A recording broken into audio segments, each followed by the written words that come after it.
우리는 칭찬 듣는 것을 좋아하고 우리는 좋은 말, 덕담 듣는 것을 좋아합니다. 누구에게 싫은 소리 듣는 걸 좋아하는 사람이 어디 있겠습니까? 하나님 말씀도 마찬가지죠. 늘 우리 가운데 축복의 말씀, 위로의 말씀, 이런 좋은 말씀만 들으면 좋을 텐데 오늘같이 하나님의 진노, 이런 건 좀 부담이 되는 주제죠. 여러분, 우리가 로마서와 함께 말씀의 여정을 떠나면서 제일 먼저 만나는 험준한 산맥이 있습니다. 그것은 우리에게 참으로 부담이 되는 그런 말씀의 주제들인데, 하나님의 진노, 하나님의 심판, 하나님의 징계, 감찰, 하나님의 보응, 이런 것들이 계속해서 언급됩니다. 여러분, 오늘은 새해 두 번째 맞이하는 주일인데 새해 백두부터 하나님의 진노를, 하나님의 심판을 말씀한다는 것이 참 부담이 되는 그런 주제죠. 꺼려지죠. 여러분, 그렇다고 우리가 이런 귀에 거슬리고 또 듣기 편하지 않는 이런 말씀을 우리가 거르거나 건너뛸 수도 없는 일입니다. 달리 생각하면은 오히려 이런 주제가 복된 말씀일 수 있다는 것이죠.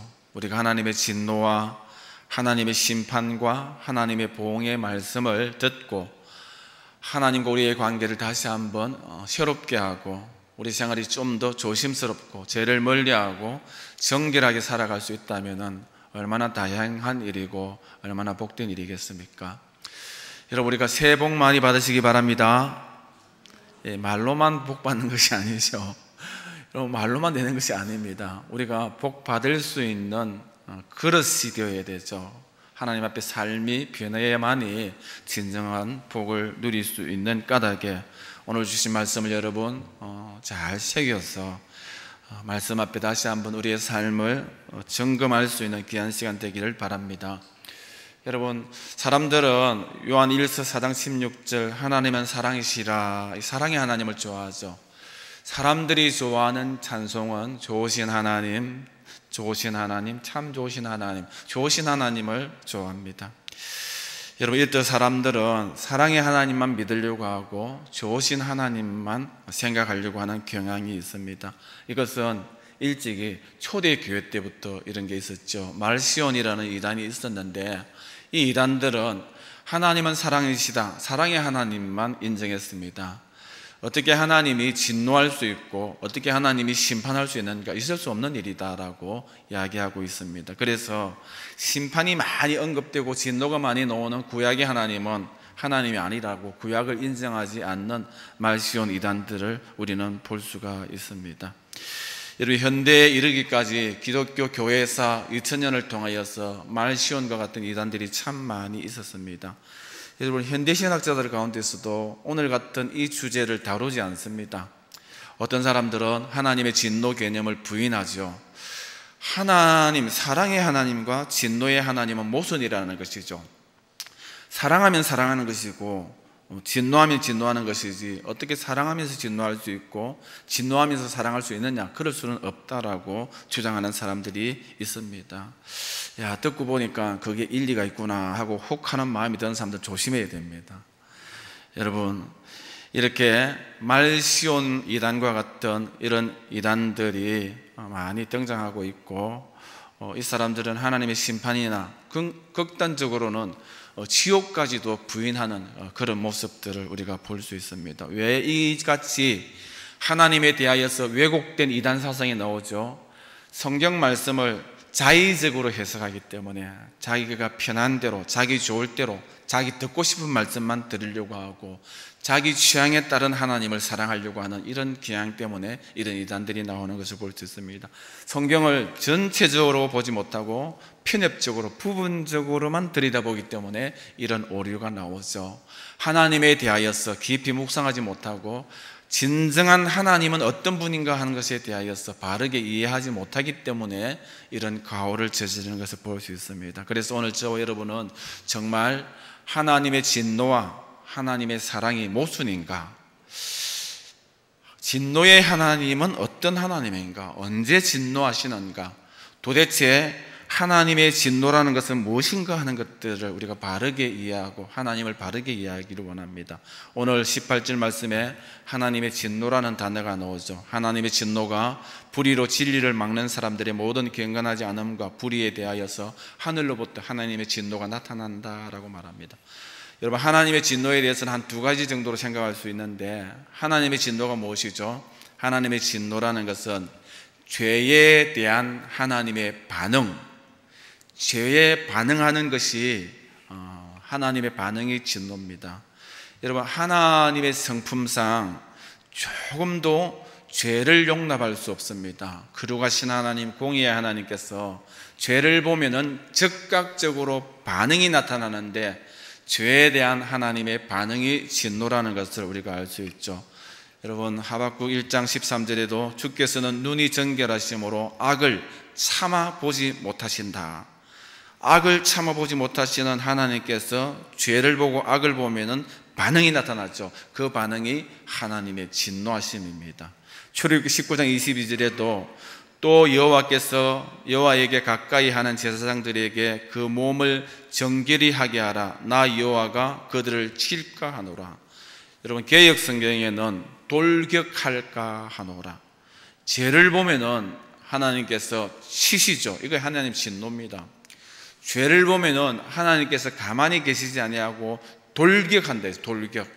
여러분, 죄에 대한 반응으로서 하나님이 돌격하는 사건이 성경에 많이 나타나죠. 여러분, 모세가 미디안 광야에서 애굽으로 길을 떠났습니다. 좋은 사명을 가지고 떠나죠. 출애굽의 사명을 가지고 하나님께서 모세를 잘 달래어서 떠나게 하십니다. 여러분, 사명에 순종하는 길이고 하나님 앞에 아름다운 길입니다. 그런데 느닷없이 하나님께서 모세를 죽이려 하는 사건을 우리가 성경에서 보죠. 출애굽기 4장 24절에 모세가 길을 가다가 숙소에 있을 때에 여호와께서 그를 만나사 그를 죽이려 하시는지라. 다급하게 죽이려고 합니다. 여호와께서 그를 만났다. 이 만난다는 단어가 카라라는 단어가 만난다는 단어가 있는데, 이 카라라는 단어는 따뜻하게 우호적으로 만나는, 축복하기 위해서 만나는 만남인데, 오늘 본문에는 만난다는 이 단어를 카라라, 우호적인 단어로 쓰지 아니하고 파가시해서 대적하는, 대적 관계의 단어를 쓰고 있습니다. 하나님께서 늘 카라로 우호적으로 만나서 모세야 힘을 내라, 내가 함께 하겠다, 이렇게 해야 되는데 대적하는 만남을 만나서 그를 치려고 하고 죽이려고 한다는 것이죠. 왜 그렇죠? 왜 그렇습니까? 여러분, 하나님 앞에 모세가 죄를 지었기 때문입니다. 어떤 죄를 지었죠?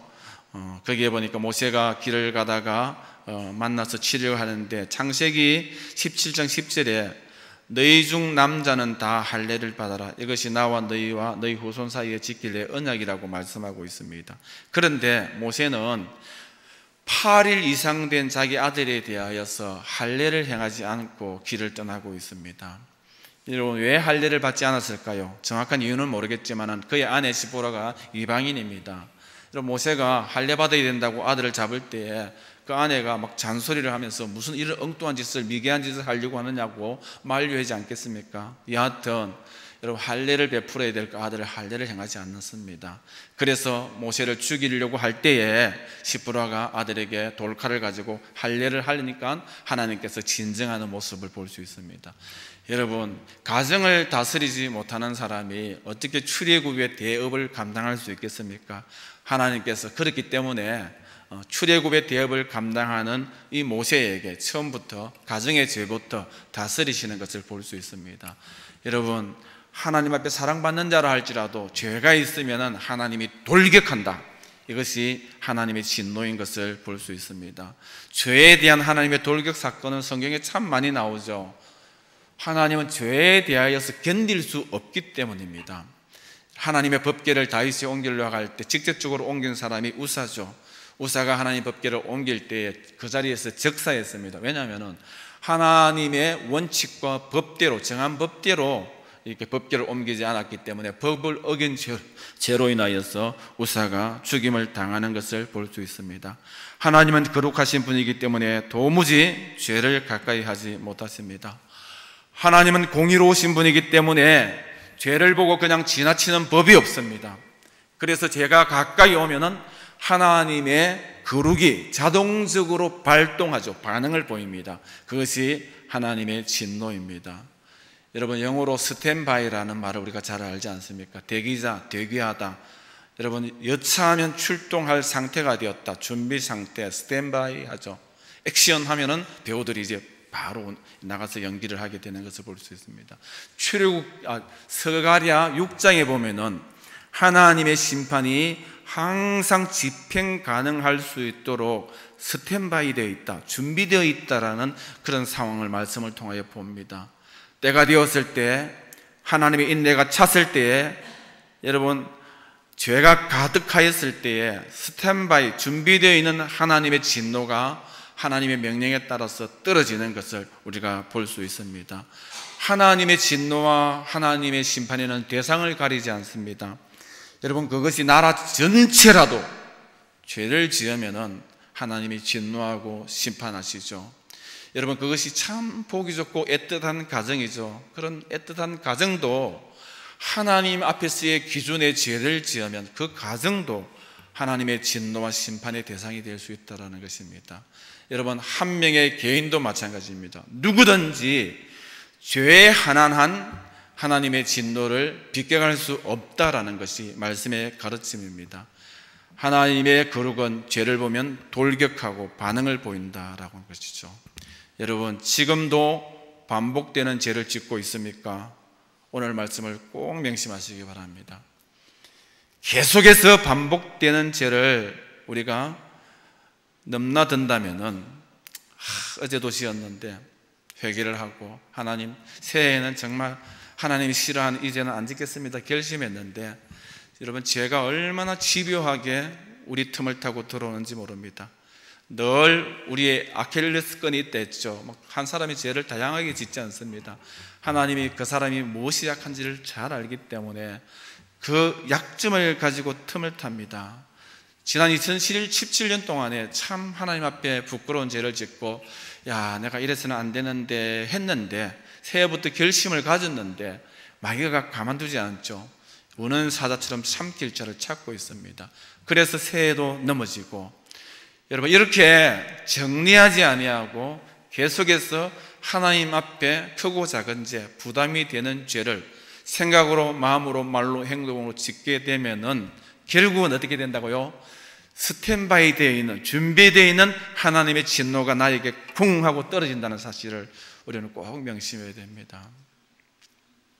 불신앙과 불순종과 불의와 불충으로 우리가 계속해서 되풀이하고 있습니까?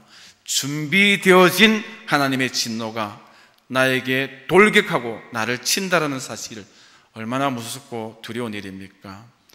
여러분, 이것은 저의 개인의 사사로운 생각이 아니고 주장이 아닙니다. 성경에서 하나님의 진노와 심판에 대하여서 수없이 경고하고 가르치고 경계하고 있습니다. 소돔 고모라를 향한 하나님의 심판이 이미 스탠바이 되어 있었다, 준비되어 있었습니다. 끝끝내 그들이 돌아오지 않을 때에 여러분, 죄를 보고 하나님께서 간과할 수가 없죠. 준비된 하나님의 심판이 소돔 고모라에 떨어지는 것을 볼 수가 있습니다. 멈출 줄 모르는 엘리 제사장, 그 두 아들 홈리와 비니아스, 여러분, 그 망나니 짓을 하나님께서 어떻게 눈뜨고 볼 수 있겠습니까? 거룩하신 하나님이고 공의로우신 하나님은 죄를 보고 반드시 반응하죠. 그들을 향한 준비된, 예비된, 마련되어 있는, 스탠바이 되어 있는 하나님의 진노가 때가 되매, 양을 채우매 하나님의 인내가 끝났을 때에 그들에게 떨어지는 것을 우리가 성경을 통하여 똑똑히 목도하죠. 표독한 왕비 이세벨이 언제까지 승승장구합니까? 하나님께서는 결코 간과하지 않으시죠. 그를 향한 준비된 하나님의 진노가 떨어지는 것을 봅니다. 사울왕 보십시오.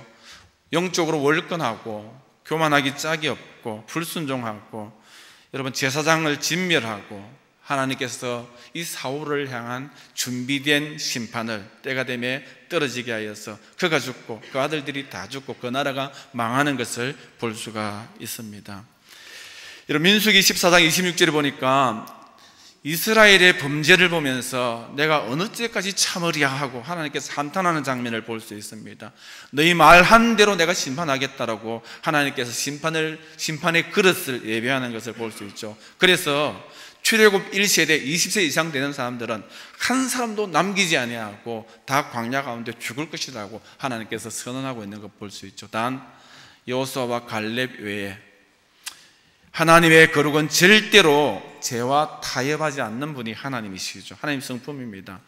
그렇게 꿈꾸던 가나안 땅이고 그렇게 수없이 약속했던 하나님의 약속의 땅, 축복의 땅인데 그 땅을 지척에 두고 출애굽 1세대 20세 이상 되는 이스라엘 백성 전체가 광야에서 그들 죄 때문에 하나님의 진노에 돌격하시는 하나님의 심판에 쓰러지고 멸절당하는 것을 우리는 성경을 통하여 확인합니다.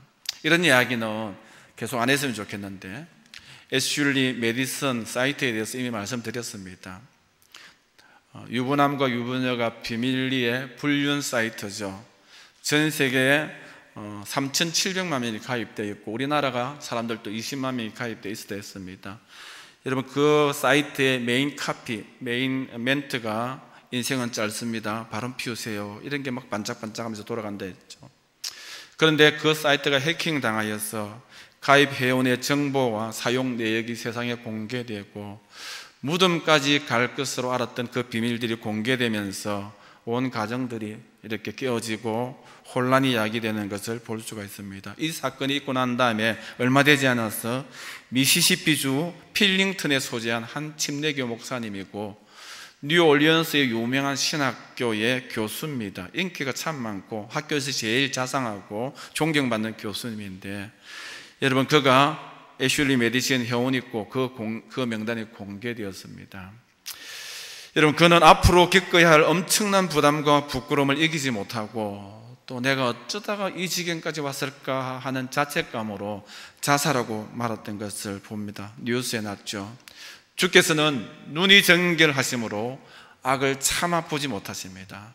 그래서 그를 향하신 하나님의 진노가 교수님이지만은 계속해서 하나님 앞에 부담되는 죄를 지으니까 하나님께서 그에 대한 진노를 마련해 놓았습니다. 스탠바이 해 놓았죠. 그러고는 하나님께서 오래 참으셨습니다. 아파하는 사랑으로 그의 회심을 기다리고 또 기다리면서 죄를 끊고 돌아오기만을 기다렸습니다. 내가 너를 어느 때까지 참으랴. 그러나 결국 그의 죄악이 때와 양을 채우고 하나님의 인내가 끝났을 때에 스탠바이 되어 있던 하나님의 심판은 더 이상 유보되거나 캔슬되지 않고 집행되고 말았죠. 여러분 그의 종국은 그렇게 비참하고 부끄럽게 끝나고 말았습니다. 다시 한번 확언드립니다. 만약 저와 여러분에게 죄가 있다면 하나님의 심판이 이미 준비되어 있습니다. 그 진노의 심판은 대상을 가리지 않는다고 했습니다. 남녀노소를 분문하고 목회자나 평신도를 구분하지 않습니다. 내 죄가 때를 채우고 양을 채우고 하나님의 인내가 끝났을 때에 이미 준비되어 있는 하나님의 심판이 진노가 마침내 집행될 수 있다라는 것이죠. 여러분 스가랴 6장에도 준비된 스탠바이 되어 있는 하나님의 심판이 집행되는 것을 볼 수 있습니다. 8절 보니까 6장 8절 북쪽으로 나간 자들이 북쪽에서 내 영을 쉬게 하였다. 북쪽으로 나간 자가 누구냐면 하나님의 심판을 집행하는 하나님의 사자들입니다. 하나님의 사자들이 나가서 심판을 딱 집행하니까 비로소 하나님의 영이 쉬게 되었다라고 이야기하죠. 여러분 개역 성경에는 하나님의 마음을 시원케 했다 이야기하죠. 영어 성경에는 하나님의 영을 달래다, 진정시키다, 어피저, 달래다, 진정시켰다라고 이야기합니다. 그로 가신 하나님은 오늘도 우리 죄 때문에 하나님의 영이 진정이 안 됩니다. 김원규 목사가 계속해서 죄를 지으면은 하나님의 영이 근심하고 번민하고 뭐 어쩔 줄을 몰라 합니다. 여러분 경주 전원교회가 참 순수하고 아름다운 교회인데 우리가 남이 알지 못하는 우리만의 숨은 죄가 있다면은 여러분 하나님은 견디지를 못합니다. 진정이 안 되죠. 성령을 근심케 하지 말라 했는데 하나님이 근심하십니다. 여러분, 그러나 하나님의 마음이 시원케 되고 진정되고 쉬게 되는 때는 언제입니까? 여러분, 죄가 없어질 때에 비로소 하나님이 진정이 됩니다. 여러분, 죄를 없이 할 수 있는 방법은, 그래서 하나님을 진정시킬 수 있는 방법은 두 가지 방법밖에 없습니다. 한 가지는 회개함으로 죄를 사함받든지, 또 하나는 회개하지 않으면은 하나님의 진노의 심판으로 죄의 대가를 지불하든지. 여러분, 스가랴에서 하나님께서 그 죄를 보니까 하나님께서 너무 공의의 하나님, 죄와는 상존할 수 없는 하나님의 마음이 너무 불편한데, 하나님의 심판의 사자가 나가서 죄를 집행하니까 비로소, 죄의 대가를 지불하니까 비로소 하나님이 진정을 되찾았다라고 말하고 있습니다. 오늘 이 시대를 향한 죄를 바라보시는 하나님의 마음이 얼마나 불편하겠습니까? 오늘 우리가 예배를 드리지만은 남모르는 죄가 반복된다면은 하나님의 마음이 얼마나 근심스럽고 얼마나 진정이 안 되겠습니까? 여러분, 죄가 없어지지 않는 한 우리 자신을 향한 하나님의 근심과 하나님의 불안함과 하나님의 근심, 아픔은 계속됩니다. 회개할 때에 하나님께서 진정하실 수 있고, 회개를 안 하시면은 하나님께서 심판을 지불하여서 죄의 대가로 심판을 받을 때 비로소 하나님이 진정하실 수 있다라고 말씀하고 있습니다. 사는 성도 여러분, 아무쪼록 하나님 앞에서 반드시 진노의 하나님의 사실을 기억하셔서 저와 여러분이 주님 앞에서 정결한 백성으로 살아가시기를 바랍니다. 오늘 마음에 결심하시기를 바랍니다. 그동안에 나의 치명적인 약점의 죄가 있다면 한번 따라합시다. 이러다가는 곧입니다. 곧. 알겠습니까? 이러다가는 곧 어떻게 된다고요? 큰일 납니다. 알겠죠? 하나님이 우리를 향한 죄가 준비되어 있습니다. 하나님 아파하는 마음으로 참고 기다리고 돌아오기를 하나님께서 기다리시죠. 그러나 하나님의 인내가 찼을 때, 우리 죄의 양이 찼을 때에 진노의 하나님이 죄에 대해서 반영하고 돌격한다는 사실을 꼭 기억합시다. 한 가지만 더 생각할까요? 간단하게 생각하고 싶은 것은, 하나님의 진노는 죄에 대한 하나님의 반응이라 했는데, 또 다른 것은, 여러분, 진노는 하나님 자기 자녀를 징계하는 하나님의 사랑의 또 다른 표현입니다. 이스라엘 백성들이 모든 민족 가운데 제일 많이 징계를 받았습니다. 여러분, 애굽에서 노예로 430년을 살았죠. 그리고 광야에서 40년 동안의 방랑민족으로 살았죠. 바벨론에서 포로 생활을 70년 동안 하였죠. 여러분, 많은 환난과 핍박을 받았던 사람이 이스라엘 백성입니다. 왜 그렇죠? 하나님의 친백성이기 때문에, 하나님의 친자녀이기 때문에 버릴 수가 없습니다. 그래서 하나님께서 사랑의 징계를 통하여서 그들을 바르게 세우고 이끌어 가고자 하는 하나님의 징계, 그 사랑은, 이것이 하나님의 진노죠. 잠언 3장 12절에 대저 하나님께서 그 사랑하시는 자를 징계하시기를 마치 아비가 그 기뻐하는 아들을 징계함 같다. 사랑의 회초리를 든다라는 것입니다. 히브리서 12장 6절로 보면 주께서 그 사랑하는 자를 징계하시고 그가 받아들이시는 아들마다 채찍질한다. 하나님이 아들과 같이 너희를 대우하시나니 어찌 아버지가 징계하지 않는 아들이 있으리요. 징계는 다 받는 것이거늘 너희에게 없으면 사생자요 친아들이 아니다 라고 했습니다. 칼 바르타라는 신학자는 하나님의 사랑은 그의 진노 속에서 구체화된다. 사랑하기 때문에 진노한다는 것이죠. 여러분, 에밀 브루너라는 사람은 하나님한테 등을 돌린 사람을 향한 하나님의 사랑이 진노다. 하나님께 등을 돌렸는데도 무관심하는 것은 친아들이 아닙니다. 여러분, 하나님의 심판 가운데 버려두심이라는 심판이 있거든요. 하나님의 유기, 하나님께서 상존하지 않고 관심 가지지 않습니다. 그것은 여러분 하나님의 사랑이 아니죠. 저와 여러분을 향한 하나님의 사랑이 징계입니다. 저와 여러분은 하나님의 친백성이기 때문에, 사랑하는 아들이기 때문에, 자녀이기 때문에 죄를 지으면 반드시 우리를 고치시고 궁극적으로 하나님 백성으로서 영원한 생명에 이르게 하기 위하여서 우리에게 사랑의 매를 들 수밖에 없다라는 사실을 저와 여러분이 꼭 기억해야 됩니다. 단도직입적으로 적용합니다. 저와 여러분은 하나님께서 사랑하시는 자녀입니다. 그렇기 때문에 잘못하면은 반드시 징계가 따릅니다. 사랑하기 때문에. 언제쯤 매를 드느냐, 얼마나 강하게 매를 드느냐는 차이뿐입니다. 우리는 자녀이기 때문에 죄 짓고 징계를 피할 수가 없습니다. 너무 사랑하는 자녀이기 때문에. 또 한 가지 생각합시다.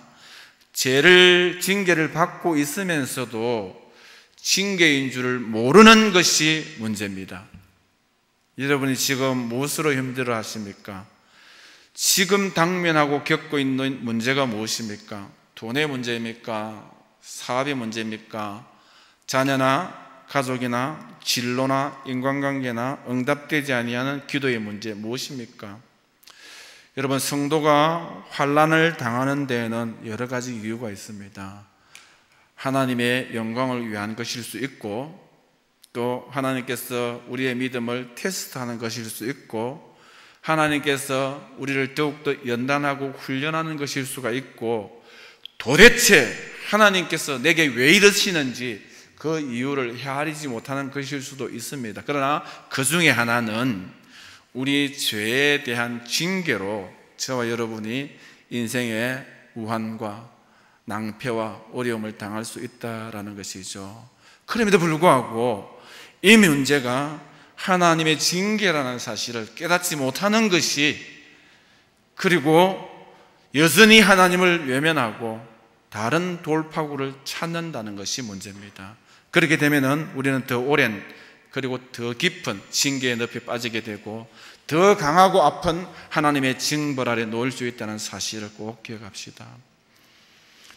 중요한 것은 여러분, 징계인 줄 모르는 것도 문제고, 또 한 가지는 징계인 줄 알면서도 돌이키지 않는 게 더 문제죠.